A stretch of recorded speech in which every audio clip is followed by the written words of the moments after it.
Vous êtes sur la clé des ondes de 90.10, on fait notre kaléidoscope du lundi. Aujourd'hui, on va parler d'abord avec Jean-Pierre Lefebvre d'un problème d'expulsion au Grand Parc, au lycée, au collège Cassignol. Donc aujourd'hui, on est sur la clé des ondes, pour parler de ce qui s'est passé donc à Cassignol. On a invité donc Jean-Pierre Lefebvre qui fait partie de l'association qui défend ces enfants-là. Il va nous parler un petit peu de ce qui s'est passé et comment ça s'est passé.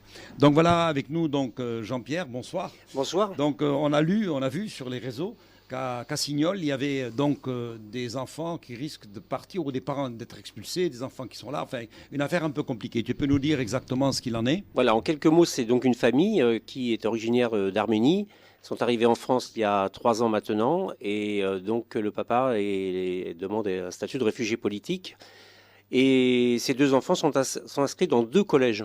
L'intérêt, c'était pour des questions de sécurité. Donc au collège Cassignol et au collège du Grand Parc. Et donc là, on a découvert l'affaire.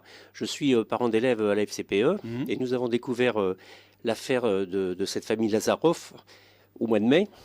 Et le sujet a bouleversé beaucoup les enfants du collège, principalement, puisque leurs petits copains Anna et Samuel partagent leur quotidien, si je puis dire. Leur vie à l'école, au Et lycée. nous-mêmes, nous avons découvert le cas de cette famille, très discrète, très bien intégrée. Les enfants sont de bons élèves. Et lorsque nous avons lancé cette affaire, il y a eu plusieurs centaines de signatures immédiatement. Un réseau financier qui s'est mis en place. On risque d'expulser les parents, c'est ça? Voilà, donc le papa, parce que j'ai couru là 2 secondes. Le papa, lui, est recherché par les autorités. L'Arménie n'est pas considérée comme un pays rouge au sens rouge, voilà, où il y a des problèmes. Et donc, sa demande de statut de réfugié politique a été refusée dans un premier temps quand on l'a rencontré à partir du mois de mai. Et on a fait un appel. Et en général, ces appels, c'est 6 mois. Et là, à la rentrée de septembre, on s'est aperçu que son appel était lui aussi refusé. Il faut savoir, ce que je disais tout à l'heure, c'est qu'il y a seulement 2 pour 1000 dossiers acceptés au niveau des réfugiés politiques. Vous voyez, donc une sélection terrible. Peu, quoi. Voilà, c'est peu.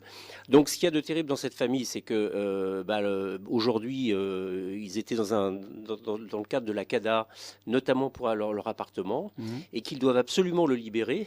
Donc, on lance un appel pour pouvoir les loger, même à titre provisoire, pour leur permettre, en fait, vis-à-vis de la préfecture, d'être en règle, si je puis dire, d'avoir un domicile, de façon à accompagner leurs demandes, puisqu'ils ont subi des violences, notamment le papa a été torturé devant son fils en Arménie, donc est suivi médicalement, et donc pour pouvoir régulariser cette situation. Mais là, le risque, c'est qu'on peut expulser les parents, mais les enfants, on les expulse pas. On va pas laisser. Alors voilà, donc les enfants seuls, c'est kafkaïen. Moi, je découvre.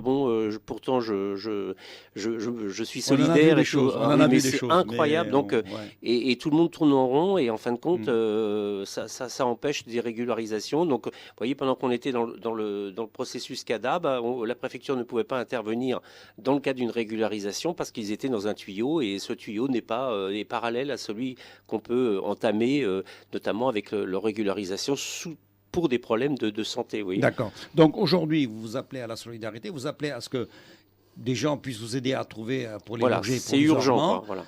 En attente de recevoir comment on appelle ça. Il y a une pétition de recevoir la régularisation, et ensuite vous cherchez. Donc, il y a une pétition qui circule. Alors, vous touchez tout. Alors, sur Facebook, il y a une page Facebook en soutien à Anna et Samuel qui vous donnera toutes les informations. Il faut rappeler je vous l'avais dit tout à l'heure, mais on a eu une manifestation, un rassemblement devant les 2 collèges. Ça, c'est très symbolique aussi. Le collège de Cassignol, entre guillemets, le collège de l'élite, si je puis dire.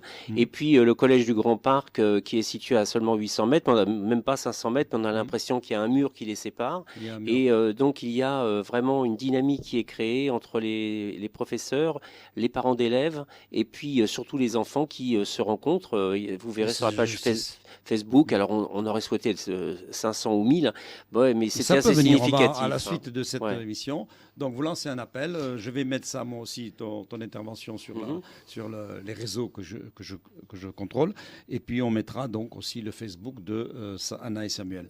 Merci donc Jean-Pierre d'être venu nous parler. Et puis, on espère que les soutiens seront importants et que ces enfants pourront rester à l'école. Et merci à la Clé des Ondes. Merci.